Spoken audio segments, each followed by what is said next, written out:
Well, from the last game, I believe that we have a chance to get Peter Cech back in the squad, and Laurent Koscielny who is joining in today. So if he has their tests are positive, they will come back in the squad for Monday's game. Latest on Lucas Perez and David Ospina? Ospina and Perez are still out. Alexis has been named on the six-man shortlist for PFA Player of the Year. What's your reaction to that? I'm very happy because it rewards, I think, a very strong season. If you look at the numbers, his goal scoring record is good, his assists are good, and I believe always that the combination of goal scoring and assists is a real witnesses really the quality of a player. Looking at those numbers, in particular the goals, 22 in all competitions this season. Why do you think he has been so clinical in front of goal? Because he played for a while centre forward, you know, and because he has a short back lift, good quality of reception, good first touch, and has the focus needed to score. That means he plays with a kind of aggressive attitude in the box that allows him to score. Unfortunately, he's a player who likes the ball a lot, you know, likes to touch the ball. So he basically, I would say, is more attracted by a wide position. It's one of a few times you see that, because he prefers basically to play wide when up front, and because he can get more the ball, he likes more to get the ball. So he has to keep that balance between providing and goal scoring, and because he has both in the locker. Also, just on Cech and Koscielny, what are the chances of them making it for Monday? How would you rate 80%. So that's pretty good.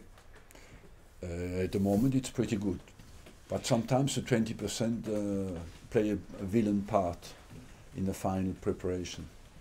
After what happened at Crystal Palace on Monday, how have things been over the last couple of days? Not very enjoyable, as you certainly know, but bad moments are part of our job as well, and I think you focus to prepare and make sure that in our next game we respond in a strong way. What are the lessons that you need to learn from what happened there? Well, that to play with restriction and with a little bit handbrake doesn't help the performance, and that we are under pressure to deliver, and the best way to do it is to play with freedom and accept the risk. In football, you have to, when you want to play, you have to accept the risk that things can go wrong, but there are more chances to go wrong if you play with a little bit restriction in your game. What did you make, though, of what Theo Walcott said about Crystal Palace wanting it more? I mean, is that acceptable, that Arsenal want it less? It is not acceptable, as you said, but I think the players were conscious of that. On that front, we were in the decisive duels. What I said straight away after the game, we were beaten, and you have to face reality and respond. And what sort of response do you need to show? Well, just as I told you, you know, you can never guarantee in football. You have to accept that the risk is part of it, and that you can win, lose or draw. But what you want, the real response, is to play with total commitment and with total belief in what we do.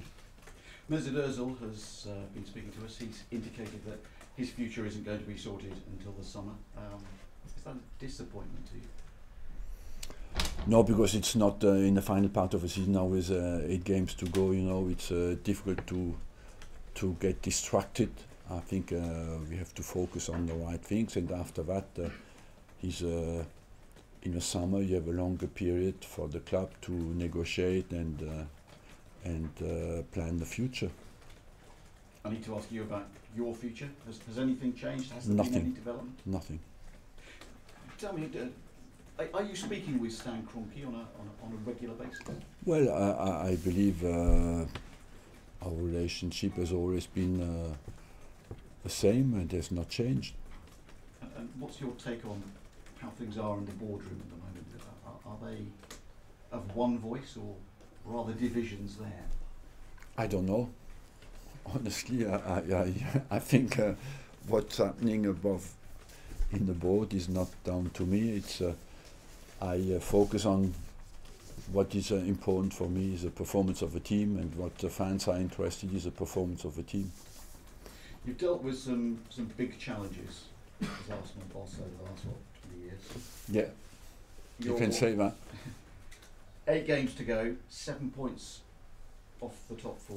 Just how big is this challenge? Massive, and we might get there, we might not get there. But the only thing to get there is to think, is to believe we can do it, you know. And that's what we have to focus on. It's not the fear to fail; it's the desire to make it, and that's the only chance we have to do it. Is it as big a challenge as you faced? It's a big challenge, yes, of course. Lost 4 in a row away from home in the Premier League. Is losing at Middlesbrough unthinkable? As I just told you, in football you have to accept that you can win, lose or draw, but you have to give everything to win the next game, and that's what you want, you know. And unthinkable, nothing is unthinkable in football, but you have to make sure that you perform in the next game and give absolutely everything. In the light of what happened in Germany this week, how do you regard security at the moment? How concerned are you about Arsenal travelling to matches? Well, we have security. You have 2 securities. One internal security organised by the club, and then the public security organised by the state or the government. And I think internally we have improved our level of security and protection. But I think it's a very sad way that our society develops, you know, because even today, you come out of a football game, you cannot speak to a fan without having a bodyguard around you.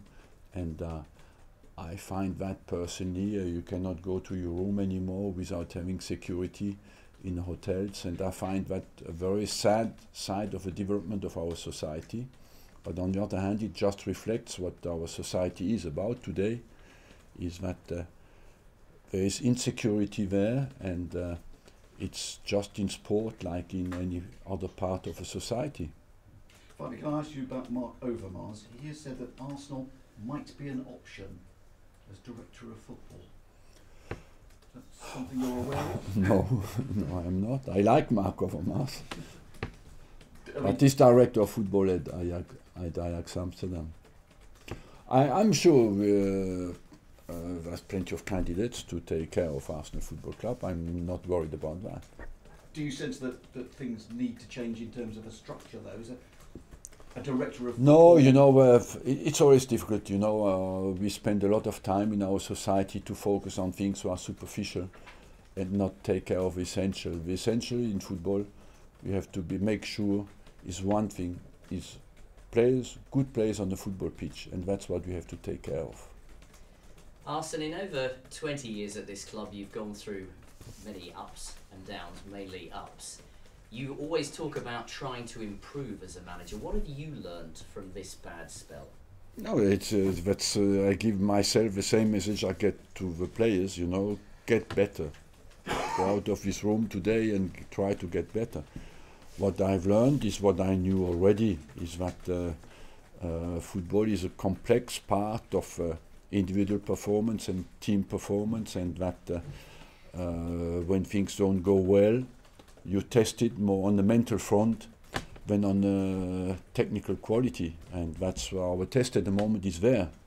Is how much can we not be divided but united by and focused and motivated by the challenge we have in front of us.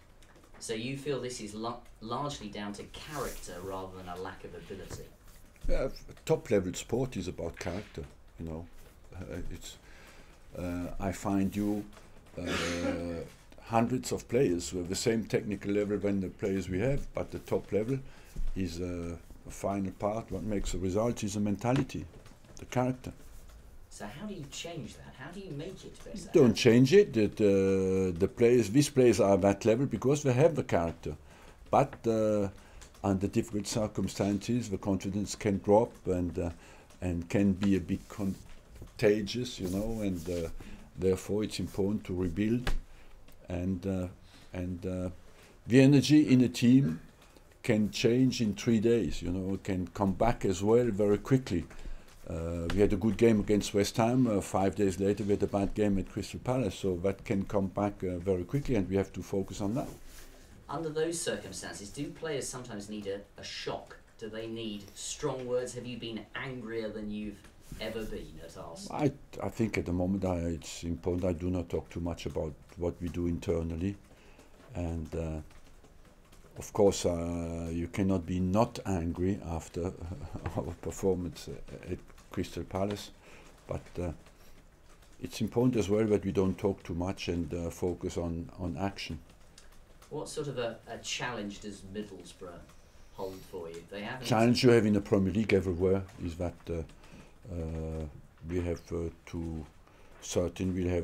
be more efficient offensively, because we had 70% of the ball at Crystal Palace and didn't score, and much more efficient as a team defensively, and defend all together, and make sure that we win the decisive duels that we have lost. And just one last thing. You talked there about the players not playing with a handbrake on, not playing with fear, and yet in many of your recent matches you have had the majority of possession. Yeah. Isn't there a disconnect between the two there? Not really, because you know, you can have a kind of negative possession. That means a possession where you go nowhere and do not create any clear-cut chances, and as well you can have possession because the opponent leaves you the possession, you know. And but I just think at some stage football is happiness, is freedom to express, and desire to win, and that comes only if you really have the belief behind that sustains it. Good morning, Arsene. There were reports yesterday that Alexis has been offered as much as £300,000 a week to stay here. Let me calculate. How much is that per year? Yes, okay. More than me. More than you. I find that surprising and outrageous. Do yourself and the club accept that players like Alexis and his quality player that you look to bring in the summer are going to be asking for those kind of figures now? First of all, I cannot confirm that we have offered that. Secondly, we will do as always, you know, we have to consider our financial potential to sustain the wages for the whole squad. And what is for sure is what is paid per week today was 20 years ago per year. And will that continue to go up? I don't know. I always am tempted to say no, but I was always wrong on that front.